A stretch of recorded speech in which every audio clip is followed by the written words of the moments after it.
Bismillahirrahmanirrahim. Assalamualaikum warahmatullahi wabarakatuh. Bismillahi masyaallah la yasuqul khaira ilallah. Bismillahi masyaallah la yasrifu su'a ilallah. Bismillahi masyaallah ma kana min ni'matin faminallah. Bismillahi masyaallah la haula wala quwata illa billah. Alhamdulillah wassalatu wassalamu ala Rasulillah wa ala alihi wa sahbihi wa mawalah. Asyhadu an la ilaha illallah wahdahu la syarikalah wa asyhadu anna Muhammadan abduhu wa rasuluhu alladzi la nabiyya wa la rasula ba'dah. Faqad qala ta'ala fil Qur'anil Karim wa huwa asdaqul qailin. A'udzu billahi minasy syaithanir rajim. Bismillahirrahmanirrahim. Ya ayyuhalladzina amanu taqullaha haqqa tuqatih wa la tamutunna illa wa antum muslimun. Wa qala Nabi sallallahu alaihi wasallam may yuridillahu bihi khairan yufaqihu fid din, sadaqallahul azim wa sadaqa rasul nabiyul karim. Alhamdulillah, nikmat dari Allah Subhanahu wa taala seperti biasanya di hari Rabu ba'da subuh ini kita berjumpa di jadwal kita di kajian hadis, yakni ini adalah seri yang ketiga ya, dari kajian pertama kita dari kitab Shakhsiyatul Islamiyah juz yang pertama. Selesai alhamdulillah dengan izin, maunah dan isti'anah Allah Subhanahu wa taala. Lalu yang kedua adalah kitab Al-Qawaidul Asasiyah fi Ilmi Mustalahil Hadis, selesai juga dengan izin dan maunah Allah Subhanahu wa taala. Dan alhamdulillah sekarang kita sedang masuk di seri yang ketiga, yakni dari kitab Nukhbatul Fikr. Di kitab Nukhbatul Fikr ini kita baru memasuki pertemuan yang kedua ya. Mudah-mudahan Allah Subhanahu wa taala memberikan kepada kita satu nikmat yang sangat besar, yaitu istiqomahnya kita dalam jalan belajar ini. Salawat dan salam keselamatan senantiasa kita sampaikan kepada baginda Muhammad sallallahu alaihi wasallam, keluarga, sahabat, dan kepada seluruh umatnya hingga akhir zaman yang senantiasa istiqomah di dalam mengemban risalah Islam. Istiqomah dalam belajar, istiqomah dalam mengajar, istiqomah dalam beramal, istiqomah dalam mendakwahkan Islam. Memulai waktu subuh yang berkah ini kita awali dengan membaca umul kitab Al-Fatihah.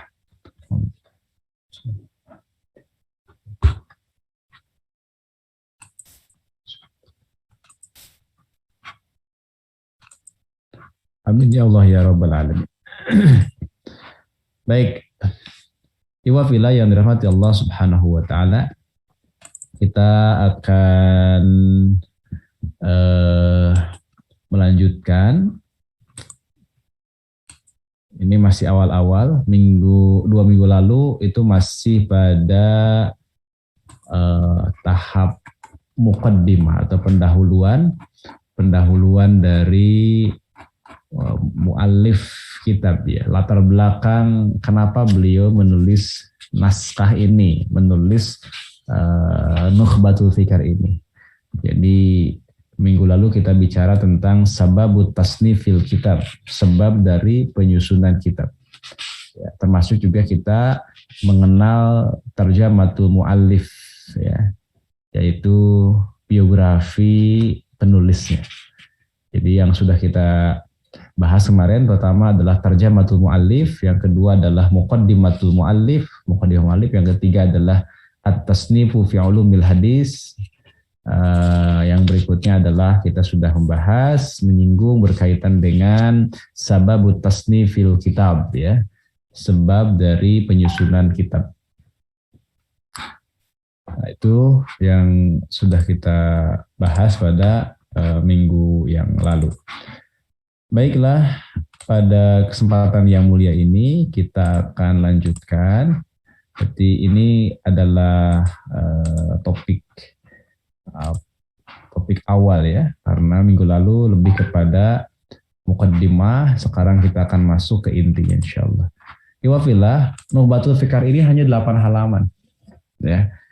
Jadi di kitab saya ini Nukhbatul Fikar hanyalah 8 halaman. Nah, eh, jadi kalau dihafal itu insya Allah mudah sekali. Ya, kalau untuk mau dihafal itu insya Allah mudah sekali. Nah, kalau iwafilah yang dirahmati Allah Subhanahu Wa Taala, ada yang mau menghafal silahkan hafalkan. Kemudian kontak Ustadz Supriyadi, nanti bisa setoran hafalan ke saya. Ya kalau sudah hafal ya, setoran hafalan ke saya. Nanti saya berikan sanadnya. Ya lebih awal daripada yang lain. Jadi sanad periwayatan, bukan hanya sanad dalam pembelajaran atau pengkajian atau dalam tadris. Nah jadi wabillahi rahmati Allah Subhanahu Wa Taala, 8 halaman ya, 8 halaman. Saya hitung di kitab saya 8 halaman saja. Ini pun dengan dengan tulisan yang cukup besar ya. Jadi insya Allah mudah. Adapun syarahnya itu adalah kitab Nuzhatun Nazar. Di antaranya itu syarah yang ditulis oleh beliau sendiri. Jadi Al-Hafiz Ibnu Hajar Al-Asqalani itu menulis syarah dari kitab Nukhbatul Fikar ini, yang kemudian beliau namai dengan Nuzhatun Nazar ya. Kalau Nuzhatun Nazar ya tebal ya, di kitab yang saya pegang sekitar 300 halaman untuk syarahnya. Tapi kalau matannya, Nukhbatul Fikarnya itu hanyalah 8 halaman saja. Ya, 8 halaman saja. Jadi sangat ringkas insya Allah. Mudah untuk dihafal. Kalau dulu waktu kami belajar itu ya guru-guru kami itu mensyaratkan sebelum belajar hafal dulu baru boleh belajar. Ya, al-hifzu thummal fahmu. Ya, hafalkan dulu baru kemudian pahami. Dan memang begitulah apa yang diajarkan oleh guru-guru kami dalam mengikuti metode belajarnya para ulama, itu berawal dari hafal matan, setelah itu baru mengkaji kandungan dari matan tersebut. Baik begitu ya. Bagi sahabat-sahabat semua yang baru ikutan di hari ini, belum terlambat ya. Ini baru pertemuan yang kedua untuk mengkaji kitab Nukhbatul Fikar. Bagi yang ikut dari mulai kitab-kitab pertama, kedua ya tentu ini semakin mengayakan ya, pengayaan yang insya Allah akan memberikan banyak kebaikan karena setiap kitab punya kekhasan dan keunikan tersendiri ya. Dan lagi pula untuk kitab ini saya tidak akan banyak terlalu fokus ke kitab textbook gitu, pindah topik, tapi saya ingin banyak memberikan contoh, ingin banyak memberikan pengalaman-pengalaman praktis ya, penelitian-penelitiannya praktis dalam sebuah hadis, sehingga apa yang kita baca langsung kita bisa contohkan, kita bisa praktikan insyaallah ya. Begitu. Jadi bagi yang baru, kemarin saya melihat ada beberapa yang komentar ya di akun saya. Belum terlambat, ini masih pertemuan yang kedua. Pertemuan pertamanya silahkan dibuka di YouTube Ngaji Subuh ya. Pertemuan pertama untuk mendapatkan gambaran tentang satu tarjamatul mu'allif ya. Tentang apa? Tentang biografi dari Al-Hafiz Ibnu Hajar Al-Asqalani. Yang kedua tentang Muqaddimatul Mu'allif, muqaddimah dari Al-Hafiz Ibnu Hajar Al-Asqalani. Yang berikutnya adalah sababut tasnifil kitab, sebab dari penyusunan kitab. Ya, di mana itu adalah permintaan dari sahabatnya, atau lebih tepatnya adalah permintaan dari muridnya. Insya Allah kita akan mengkaji kitab ini, dan insya Allah saya mengkaji kitab ini, membaca kitab ini kepada guru saya kepada gurunya lagi, dan seterusnya sampai dengan bersambung kepada Al-Hafidz Ibnu Hajar Al-Asqalani rahimahullahu ta'ala. Kita tampilkan dulu ya PDF-nya, terutama bagi yang belum punya. diharapkan ini punya kitab ini. Beli kitabnya. Kalau tidak ada, syarahnya juga bagus. Nuzhatun Nazar. Mungkin jarang yang menjual Nukhbatul Fikar karena terlalu tipis, ya, terlalu tipis. Jadi beli ininya, beli syarahnya. Kalaupun tidak, PDF yang ini kan dibuat dalam bentuk yang gede-gede ya, sehingga totalnya 39 halaman. Ini di print saja. Ya, ini di print, dicetak. Kalau harga cetak atau print itu 1.000 per halaman, berarti keluar sekitar 39.000 ya untuk menyetak atau print out ini. Apalagi kalau punya printer sendiri ya, tentu lebih murah lagi. Ini kitabnya, ya. Ini kok 39 halaman karena ini dengan pendahuluan, dengan macam-macam gitu ya. Kemudian plus juga ini adalah besar-besar begini nih tulisannya. Alhamdulillah ini sudah, muqaddimah sudah, kemudian sababu tasnifil kitab juga sudah. Ini sudah. Dan beliau namai dengan Nukhbatul Fikar fi Mustalahi Ahlil Athar. Ya, jadi pemikiran-pemikiran terpilih di dalam mustalah, di dalam istilah-istilah ahli hadis, ahli asar itu ahli hadis. Baik, nah sekarang kita akan masuk ke ini sudah ya. Nah sekarang kita akan masuk ke sini. Bukannya ini. Nukhbatul Fikar. Ini mukaddimahnya panjang. Nah ini dimas. Ini adalah mukaddimah dari beliau, pendek sekali. Kemudian ini adalah sebab dari penulisan kitab. Nah, ini adalah apa yang beliau katakan. Baik, kita mulai. Bismillahirrahmanirrahim. Alhamdulillahirabbil alamin. Allahumma shalli ala sayyidina Muhammadin wa ala alihi wa sahbihi ajma'in. Qala al-musannifu al-hafiz Ahmad bin Ali bin Hajar al-Asqalani fi kitabihi Nukhbatul Fikar fi Mustalahi Ahlil Athar rahimahullahu ta'ala wa nafa'ana bihi wa bi'ulumihi wa bi'ulumikum fi daraini amin ya rabbal alamin. Fa aqulu al-khabaru imma ayyakuna lahu turukun bila adadin muayyanin aw ma'a hasrin bima fawqal isnaini au bihima au biwahidin. Fal awwalu al mutawatiru al mufidu lil ilmi al yakini bisyurutihi wa thani al mashhuru wa huwa al mustafidu ala ra'yin wa thalisu al azizu wa laysa syaratan lis sahihi khilafan liman ja'amahu. Taib wa rabi'u al gharibu kulluha siwal awwali ahadun. Baik, sampai dulu ya. Kita terjemahkan dulu. Iwafillah, beliau mengatakan fa'akulu, maka aku katakan. Maksudnya kepada siapa? Taliban, kepada muridnya tadi, ya. Jadi ia mengatakan kepada muridnya karena muridnya lah yang meminta dibuatkan resume atau ringkasan tentang ilmu hadis dasar. Begitu ya. Jadi muridnya lah yang meminta dibuatkan resume tentang ilmu hadis dasar. Maka beliau mengatakan fa'aqulu taliban gitu, kurang lebih begitu. Jadi aku katakan kepada yang meminta, yakni kepada muridnya, minallahi taufiqa fi ma hunalik, ya. Tentu dengan senantiasa mengharapkan taufik dari Allah Subhanahu wa taala. Beliau memulai dengan pembahasan khobar, ya. Beliau memulai dengan pembahasan apa? Pembahasan khobar. Al-khobaru khobar. Nah, iwafillah, kita sudah bahas ya. Menurut para ulama hadis, antara khobar, kemudian hadis, kemudian sunnah itu maknanya sama. Ada yang mengatakan khobar itu beda dengan hadis, ada. Ada yang mengatakan khobar lebih luas dengan hadis, ada.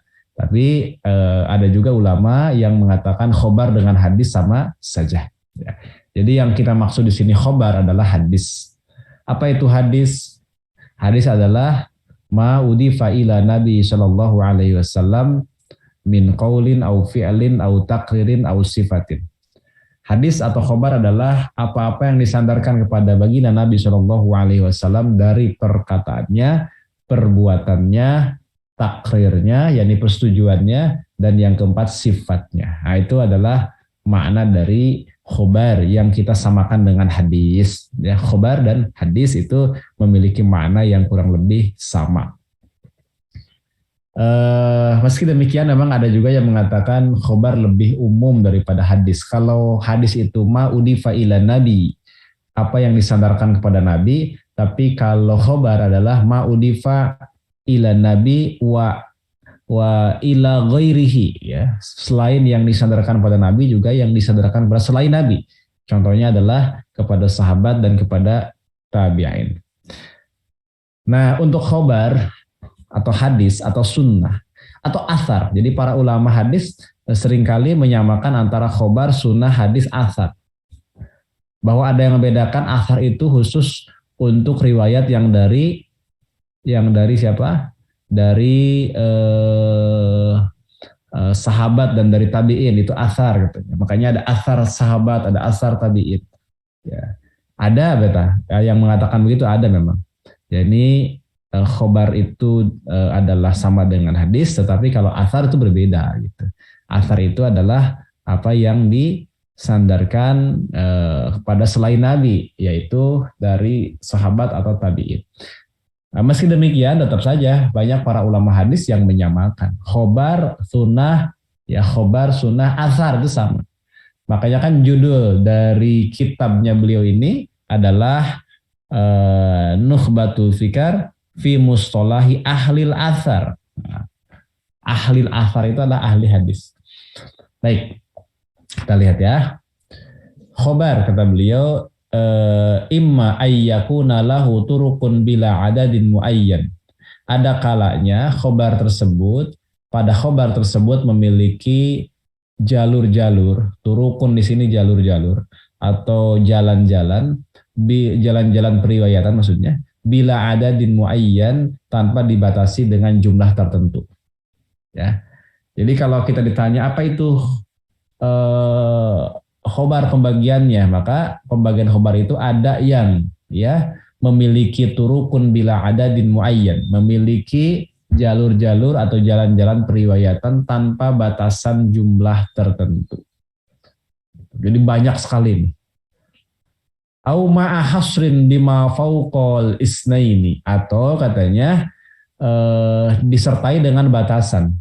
Ma'a hasrin, disertai dengan batasan, dan jumlahnya itu adalah bima fauqal isnaini. Jumlahnya itu adalah di atas 2. Nah, berarti 3 gitu ya, 4, 5 dan seterusnya. Au bihima, atau dibatasi dengan 2. Nah, kalau ini dibatasi dengan 2 orang rawi. Au biwahidin, atau dibatasi dengan 1 orang jalur saja. Jadi ada yang banyak jalur periwayatan bila ada din muayyan tanpa batasan tertentu. Au ma'a hasrin bima fauqal isnaini, atau dibatasi hanya 2 jalur, atau di atas 2 jalur, maksudnya 2, berarti 3, 4, 5, 6 dan seterusnya. Atau au bihima, atau dibatasi hanya 2 jalur. Au biwahidin, atau hanya 1 jalan periwayatan. Ya. Jadi ada berapa tuh? Ada 4 ya. Pertama yang tanpa batasan jumlah jalur tertentu. Yang kedua adalah dibatasinya dengan jumlah di atas 2, berarti 3 dan seterusnya. Yang ketiga adalah dibatasi dengan jumlah 2 jalur periwayatan, dan yang terakhir yang keempat adalah dibatasi dengan 1 jalan periwayatan, ya, 1 jalan atau jalur periwayatan. Nah, fal awwalu, yang pertama, mana yang pertama itu? Yang pertama yang ini, imma ayyakuna lahu turukun bila adadin muayyan. Yang pertama al mutawatiru, yang kemudian disebut dengan mutawatir, ya. Yang pertama yang disebut dengan mutawatir. Al-mufidu lil ilmil yaqini bisyurutihi. Ya. Apa itu khabar mutawatir? Khabar mutawatir adalah khabar yang berfaidah. Ya, al-mufidu lil ilmi, berfaidah pada ilmu, yang meyakinkan, ya, dengan syarat-syaratnya.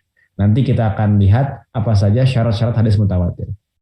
Kata kunci dari hadis mutawatir adalah atau khobar mutawatir adalah al-mufidu lil ilmil yaqini. Itu yang pertama. Yang kedua, wasani, mana wasani? Nah ini. Wasani itu ini. Au ma'a hasrin bima fauqal isnaini. Berarti yang jalur periwayatannya di atas dua. Berarti apa? 3, 4, 5 dan seterusnya. Yang kedua ini wasani al-masyhuru, disebut dengan masyhur. Ya, disebut dengan khobar atau hadis masyhur. Hadis masyhur ini wahwal mustafidhu, disebut juga hadis mustafidhu ala ra'yin, menurut satu pendapat. Ya, artinya apa? Kalau ada kata-kata ala ra'yin berarti ada pendapat yang lain. Ada yang mengatakan masyhur dengan mustafid itu berbeda. Ada yang mengatakan masyhur dengan mustafid itu sama. Nah, beliau di sini mengatakan bahwa masyhur adalah juga mustafid ala ra'yin, menurut satu pendapat. Jelas ya. Kemudian yang ke berapa sekarang? Yang ketiga, wasalisu, yang ketiga. Mana yang ketiga itu? Au bihima. Yang au bihima. Dibatasi jalurnya ada 2 jalan. Yang ketiga itu. Wasalisu, yang ketiga, al-aziz. Al-azizu, yakni hadis aziz atau khobar aziz. Walaysa syaratan lis-sahihi khilafan liman ja'amahu. Jadi kalau ajiz ini berarti hanya 2 jalur periwayatan. Kan dikatakan di sini au bihima. Au bihima ini berarti menunjukkan kepada ini ya, yang aziz. Ya, yang ajiz itu adalah 2 jalur periwayatan. Walaisa syarton lis-sahihi, dan 2 jalur periwayatan ini atau ajiz ini bukanlah syarat dari kesahihan sebuah hadis. Khilafan, berbeda, liman ja'amahu, dengan orang yang mengklaimnya, yakni mengklaim bahwa syarat dari sahihnya hadis itu harus 2 jalur periwayatan. Artinya bagi orang yang mengklaim tadi itu, kalau ada riwayat yang menyendiri tafarrud, ya, dia menyendiri dalam periwayatan hanya 1 jalur, maka itu dhaif, karena syaratnya sahih itu adalah 2 jalan, ya, 2 jalur periwayatan. Itu ya, orang yang berpendapat demikian ada. Tapi beliau mengatakan bahwa itu tidak benar, ya. Justru yang benar adalah bahwa meskipun 1 jalur periwayatan, tapi kalau seluruh rawi dan sanadnya memenuhi kriteria sebagai hadis yang diterima, maka tetap dianggap sebagai hadis yang makbul, hadis yang sahih. Oleh karena itu beliau katakan walaisa syarton lis-sahihi. Aziz ini bukanlah syarat dari sebuah kesahihan. Artinya di bawah aziz pun masih mungkin sahih begitu. Dan ini katanya khilafan, berbeda dengan orang yang mengklaimnya, yakni mengklaim bahwa syarat dari sebuah hadis sahih itu minimal 2, berarti aziz. Warabi'u al-gharib. Mana yang rabi ini? Yang ini. Yang au biwahidin. Hanya 1 jalur periwayatan. Au biwahidin. Ya. Nah, beliau katakan kulluha siwal awal ahadun. Semuanya berarti siwal awal. Berarti semuanya tuh yang 2, 3, 4 ya kan, siwal awal, kecuali yang pertama. Kalau yang pertama udah jelas ini adalah mutawatir, ya. Ini adalah mutawatir. Nah, berarti yang kedua nih, masyhur, aziz, gharib, inilah yang disebut dengan ahad. Ahad adalah jama' dari ahad. Kalau ahad itu 1, tapi kalau ahad itu adalah sudah jama' dari ahad, ya. Dan makna dari ahad adalah khobar yang bisa jadi masyhur, bisa jadi aziz, bisa jadi gharib. Nah, gitu ya. Nah, itu penjelasan berkaitan dengan pembagian khobar, insyaallah. Sampai di sini mudah-mudahan cukup jelas. Penjelasan berkaitan dengan syarat-syarat mutawatir apa, itu nanti kita akan jelaskan pada bagian selanjutnya. Nah, saya ingin contohkan dulu kepada ibu bila sekalian, ingin contohkan dulu gambaran tentang 1 jalur, 2 jalur itu bagaimana. Nah, saya ingin contohkan begini. Untuk hadis yang tadi itu, yang pertama itu apa? Mutawatir. Kalau mutawatir itu bila adadin muayyan, tanpa batasan jumlah tertentu, ya. Bila hasrin, tanpa ada batasan. bila adadin muayyan, tanpa batasan tertentu. Nanti apa saja syaratnya, ada 4 syarat nanti kita bahas. Nah sekarang tadi istilah berapa itu jalur-jalur itu gimana? Nah ini contohnya. Saya contohkan misalnya untuk hadis yang apa dulu? Yang masyhur. Yang masyhur. Ini contohnya. Coba kita bisa lihat sama-sama. Ini adalah hadis dari Rasulullah Shallallahu Alaihi Wasallam yang matanya berbunyi Innallaha la yaqbidul ilma intijaan, ya, tentang diangkatnya ilmu, ya.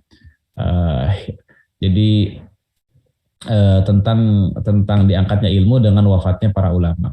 Baik, kita lihat sekarang. Hadis ini ditemukan dalam kitab induknya, 1 dalam Sahih Bukhari, 2 dalam Sahih Muslim, 3 dalam Mu'jam Tabarani, yang berikutnya dalam Musnad Ahmad bin Hambal, termasuk dalam kitab Al-Khatib Al-Baghdadi.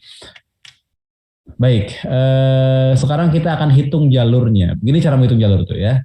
Sebenarnya enaknya dari ini dibalik, ya. Dari Nabi dulu di atas, baru ke bawah. Itu lebih enak. Ya. Sekarang kita urut lah, kita balik dari atas dulu. Ya, dari atas itu dari Nabi. Nabi Shallallahu Alaihi Wasallam sini bersabda tentang hadis tersebut. Jadi innallaha la yaqbidul ilma intija'an itu. Didengar oleh sahabat. Siapa yang mendengar ini? Abdullah bin Amr. Yang mendengar siapa lagi? Abu Hurairah. Yang mendengar siapa lagi? Ziyad bin Labid. Yang mendengar siapa lagi? Aisyah radhiyallahu anhum ajmain. Jadi yang mendengar berapa sahabat? Kalau kita hitung, yang mendengar adalah 4 sahabat. 4, ya? Nih, 4 sahabat. Yang mendengar adalah 4 sahabat. 4 berarti nih. 4. Kemudian ke bawahnya kita lihat ada berapa. Yang mendengar pertama ada Urwah kita hitung 1. Ini juga Urwah kita hitung 1. Kemudian Abu Salamah 2. Kemudian Salim ini juga dihitung 1. Berarti berapa? 3. Ini 3. Ya, berarti ada 3. Sekarang yang mendengar lagi, ya, muridnya. Siapa yang mendengar lagi? Dari muridnya Urwah, muridnya Salim, muridnya Abu Salamah. Ternyata ada Hisham bin Urwah, berarti anaknya Urwah ini. Ya, Hisham bin Urwah dia anggap 1. Yang kedua Az-Zuhri, yang ketiga Imam A'mash, yang keempat adalah Musa. Totalnya berarti ada berapa? Ada 4. Ya, 4 ya. Baik, kita ke bawah lagi. Yang mendengar dari Hisham bin Urwah, dari Imam A'mash, siapa lagi? Ada Imam Malik, ada Jarir, ada Al-Ala, ada Waqi', ada Abdullah bin Sa'id. Totalnya berapa? Ada 5. Baik. Berikutnya terakhir, yang mendengar dari Malik gitu ya, mendengar dari Jarir, mendengar dari Waqi', siapa aja? Ada Ibnu Abi Uwais, ada Qutaibah bin Sa'id, ada Muhammad bin Amr, ada Abdullah dari ayahnya, ada Bakar bin Sodaqah. Totalnya berapa? 1, 2, 3, 4, 5. Ada 5. Nah, 5.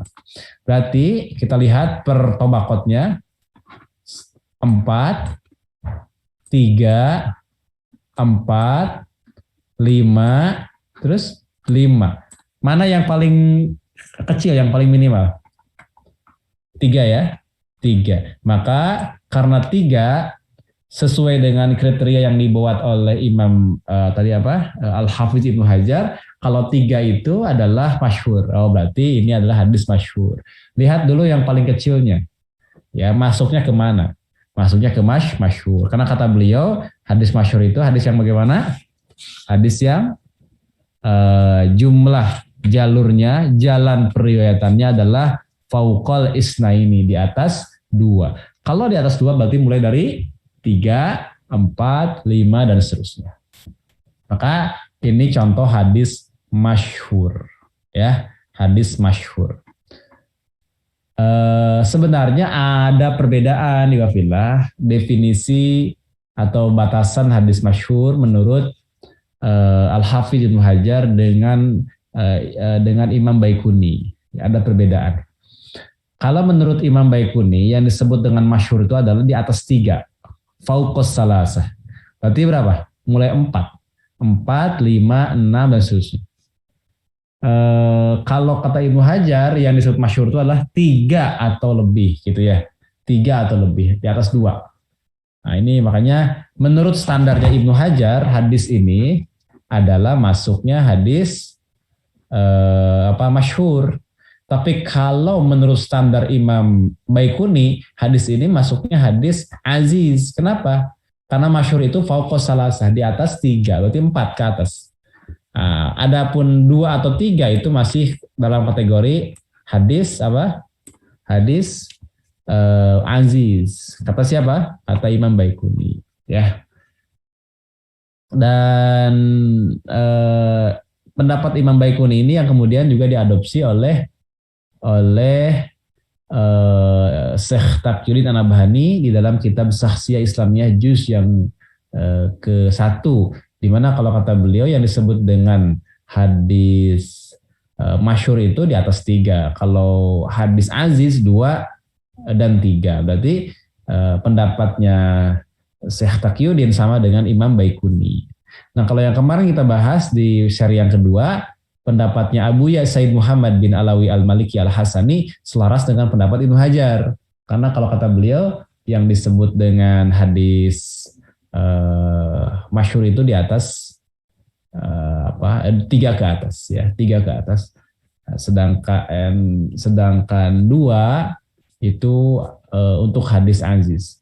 Ini juga sama dengan pendapatnya Dr. Mahmud Tohan. Dr. Mahmud Tohan juga aziz itu 2 saja. Karena kalau udah 3, 4 dan seterusnya itu sudah masyhur. Nah, makanya misalnya Dr. Mahmud Tohan itu mengutipnya Ibnu Hajar, ya persis mengutip Ibnu Hajar. Jadi kalau 3 ini masih dalam kategori masyhur. Kalau kata Imam Baikuni kalau 3 ya masih aziz gitu. Ya, beda. Nih dikatakan di sini bahwa fahadal hadis rawahu salasatu fa aksar fi kulli tabaqatin min tabaqati isnadihi. Ya. Jadi hadis ini katanya 3 orang rawi atau lebih meriwayatkannya pada setiap tabaqat dari tabaqat sanadnya. Ya. Nah, oleh karena itu boleh mengatakan fabinaan ala dalik yusamma hadzal hadisu al-masyhur. Berpijak dari itu, maka hadis ini disebut dengan hadis masyhur. Nah, kemudian yang kedua tadi, istilah 2 jalur itu gimana? 2 jalur. Nah, yang disebut dengan 2 jalur seperti ini. Saya berikan contoh. Saya berikan contoh gambaran 2 jalur yang ajiz. Nah, ini dia ya. Kita perhatikan. Ini adalah hadis Nabi Shallallahu Alaihi Wasallam. Pada hadis ini, disebutkan ini hadisnya hadis apa ya? Nggak disebutkan. Contoh nih, ada hadis ini. Ya. Hadis ini dari Rasulullah Shallallahu Alaihi Wasallam didengar oleh sahabat bernama Anas dan juga sahabat bernama Abu Hurairah radhiyallahu anhu. Ya. Sahabatnya berapa itu? 2.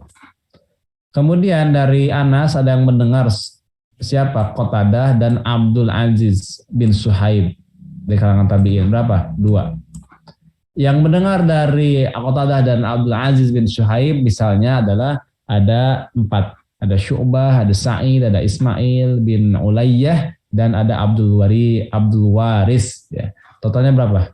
4. Anggapnya begitu ya, anggap. Sebetulnya sanadnya nggak begini agak panjang. Anggap begini, sampai sini. Coba kita perhatikan, berarti di sini di tabaqat ini ada 2, ini 2, ini 2. Yang minimal ini 4 ya. Berapa jumlah minimalnya? Di sini minimalnya 2. Nah ini jadi patokan. Nah, 2 itu masuk kemana? 2 itu masuk ke aziz gitu. Karena aziz itu kan 2. Karena kata Ibnu Hajar kalau udah 3 itu udah masyhur. Ini 2 jalur periwayatan. 2 jalur periwayatan. Lihat yang minimalnya ini, yang paling sedikit. Baik, yang terakhir kalau apa namanya? Kalau apa tadi? Kalau terakhir tuh gharib ya. Kalau gharib 1 tafarrud dia. 1 menyendiri gitu ya. Bahwa di bawahnya nanti ada percabangan yang banyak, enggak masalah, yang penting di atasnya ada 1 gitu, maka itu sudah terkategori hadis apa namanya eh, gharib. Termasuk misalnya hadis innamal a'malu binniyat kan sekitar berapa tiga atau empat tobakot itu satu gitu. Jadi yang mendengar dari Rasulullah nggak ada sahabat lain kecuali Sayyidina Umar. Yang mendengar dari Sayyidina Umar hanya satu orang.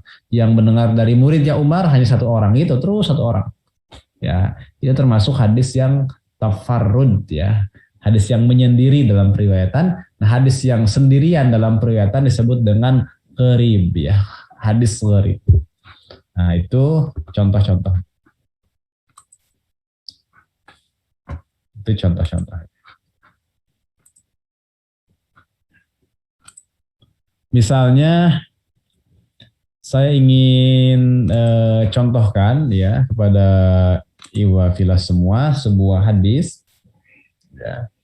Sebuah hadis untuk memberikan gambaran seperti apa hadis yang gharib itu, yang sendiri itu seperti apa ya. Hadis yang satu jalur periwayatan. Kita contohkan seperti ini. Baik.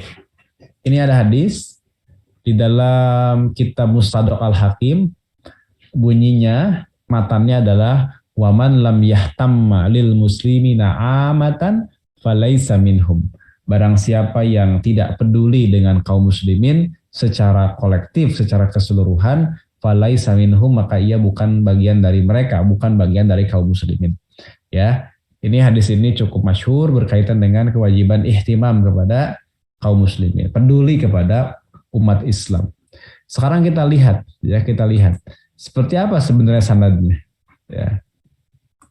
Ternyata Iwa Fila bisa menyimak sendiri. Nah, ini contoh hadis yang hadis yang gharib itu. Ya. Ini kecil banget ya, saya besarkan. Nah, ini jalurnya, semua jalur kita tampilkan. Ini hanya ada dalam 3 kitab, Mu'jam Ausat, Mu'jam Shogir, dan Mustadrak Al-Hakim. Kita perhatikan. Nah, kalau polanya sudah begini, Wafila, kalau polanya sudah begini, berdasarkan data ini ya, maka ini yang disebut dengan 2 jalur. Ya, ini 2 jalur namanya itu ya. 2 jalur. Sayangnya ini hanya bisa mencantumkan satu sahabat. Sebenarnya yang mendengar hadis ini dari Rasulullah itu bukan hanya Huzaifah. Ada Huzaifah, kemudian ada ada Ibnu Mas'ud dan lain-lain. Setidaknya ada Ibnu Abbas. Setidaknya ada 4 orang sahabat yang mendengar dari Rasulullah Shallallahu Alaihi Wasallam. Nah, kita anggapnya ini adalah, anggap ini untuk belajar atau latihan, anggap satu sahabat ya Huzaifah. Kita tidak melihat dari jalurnya Ibnu Abbas misalnya. Anggap dari Huzaifah saja. Huzaifah itu didengar oleh 2 orang. Ya, Syakik bin Salamah sama Rafi bin Mahram ya, bin Mihram. Kemudian ke bawahnya didengar oleh 1 orang lagi. Terus ada Imam A'mash yang mendengar, ada Robi bin Anas yang mendengar terus. Ini yang disebutkan 2 jalur itu begini. 2 jalur. Nanti terakhir bermuara kepada Imam Tobaroni dan ini kepada Imam Hakim. Ya. Imam Tobaroni dalam kitab Mu'jamnya, Imam Hakim dalam kitab Mustadraknya. Jelas ya? Ini 2 jalur namanya. Nah sekarang gimana contoh yang 1 jalur? Contoh yang 1 jalur itu adalah yang seperti ini.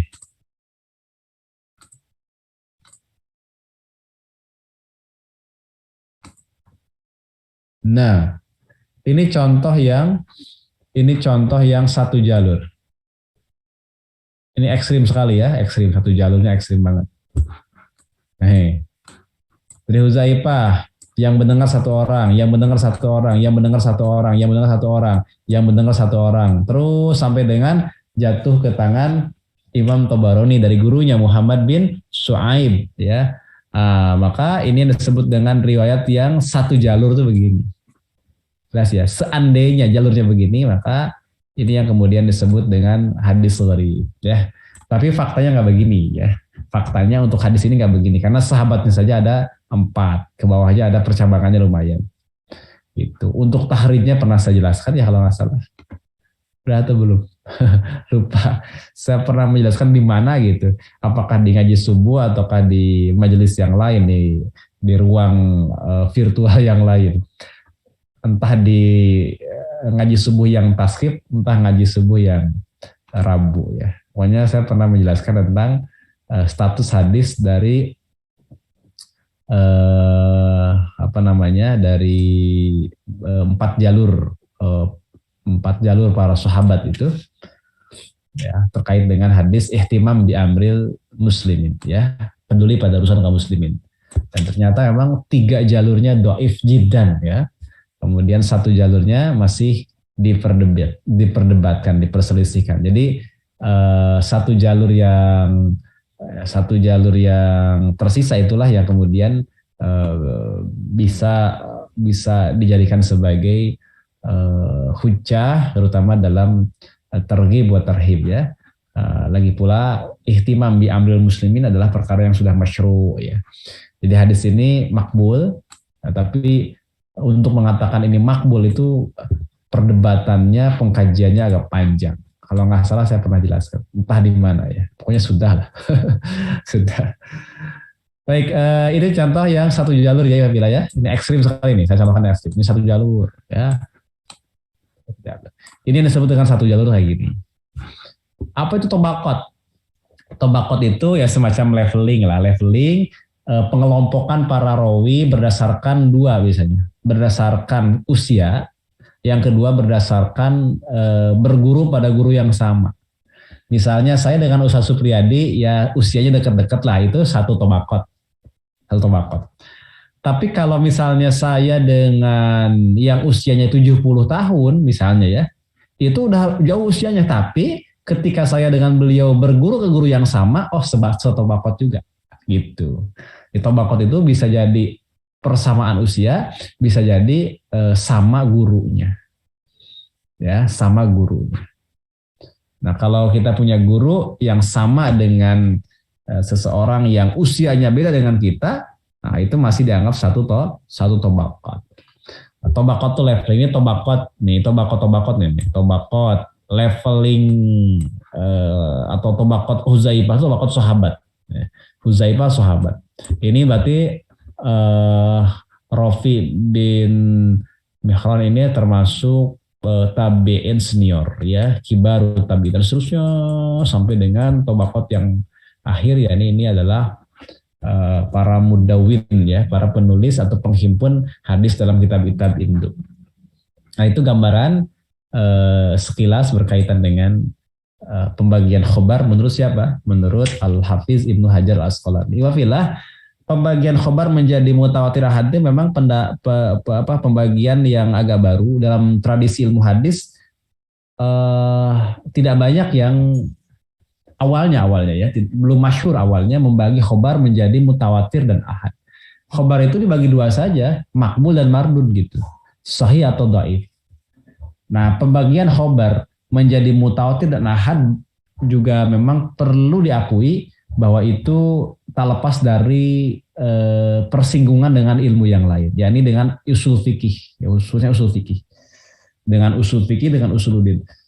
Makanya tak heran kalau kita baca kitab-kitab yang lain, kitab-kitab lama ya, tidak banyak yang ngebahas pembagian menjadi mutawatir dan ahad. Kalau kita baca Takrib wa Taisir, kita baca misalnya Tadribur Rawi, kita baca Muqaddimah Ibnu Shalah begitu ya. Nah, itu nggak ditemukan pembagian khobar menjadi mutawatir dan ahad. Khobar itu ya dibagi menjadi makbul atau mardud, bukan mutawatir dan ahad. Pembagian khobar menjadi mutawatir dan ahad adalah pembagian yang dipengaruhi oleh keilmuan yang lain, yakni usul fikih. Itu. Jadi memang karena persinggungan dengan ilmu yang lain. Namun akhirnya ini menjadi pembagian yang masyhur di kalangan para ulama mutaakhirin. Khobar itu dibagi 2 dulu, yakni mutawatir dan ahad. Meskipun sebagian ulama tidak menyepakati ada pembagian mutawatir dan ahad, ya, karena katanya tidak murni itu berangkat dari keilmuan hadis, tapi dari persinggungan dengan usul fikih. Bagi kita persinggungan ilmu itu hal biasa. Ya, tidak ada ilmu yang sama sekali independen. Biasa persinggungan dengan usul fikih, dengan usuluddin, ya, dengan ilmu-ilmu yang lain. Sehingga Al-Hafidz Ibnu Hajar memasukkan pembagian ini, ya, hadis menjadi mutawatir dan ahad, ini adalah pembagian yang sebenarnya faktanya ada dalam hadis, ya. Dan kita tidak meragukan kredibilitas dari Al-Hafidz Ibnu Hajar sebagai Amirul Mukminin fil hadis pada zamannya, pada abad ke-9. Begitu, ya. Jadi di kalangan ulama hadis kontemporer masyhur sekali pembagian hadis menjadi ahad dan mutawatir. Barangkali itu sebagai pengantar sedikit-sedikit saja, ya. Yang paling penting kita memahami, yang paling penting menyerap, ya, dalam sanubari kita. Ya, ini kita niatkan dalam rangka mengkaji kalam mulia baginda Muhammad Shallallahu Alaihi Wasallam. Nah, mengkaji kalam mulia Nabi Muhammad Shallallahu Alaihi Wasallam kan perlu ilmunya. Inilah ilmunya. Inilah ilmu hadis. Wallahu taala a'lam. Barakallahu li wa lakum. Assalamualaikum warahmatullahi wabarakatuh.